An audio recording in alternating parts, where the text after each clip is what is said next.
Mayong adlaw ninyo mga giatay no. Ngog katong mga kaliwan sa unggoy ba. So karon nga haga mo pares matuto mig talipapa. So naa na meron sa talipapa. Uy, pwede sa man ni hunong ang buang nila Husman. La, man hunong sa talipapa.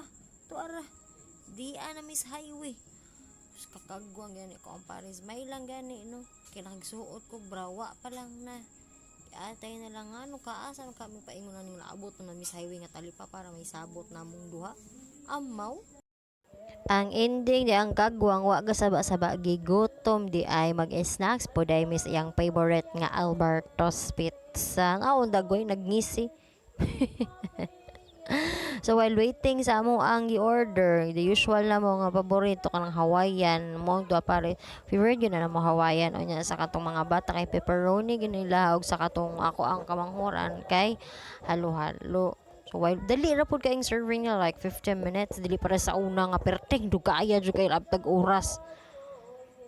Dugay kay magdusla na kay imong tiyan niya wala pa imong order. Pero karon fairness nausab na within 15 minutes na ana nakatay iyahar gyud na kanang kamanghuran ako iyahar gyud pud na perminti ang kuan ang kanang halo-halo na dili ni pud niya mahurot ang halo-halo di ana pud sa amo tigkaon mis mga salin aning mga kagwang.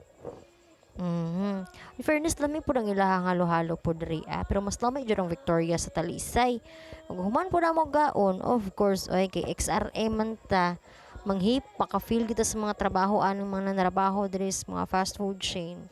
Of course, oy ato gyud ang tarong hiposon gyud pud na nato. Ay kay maikog pud ta oy. No, lisod pud baya pud na ilahang trabaho.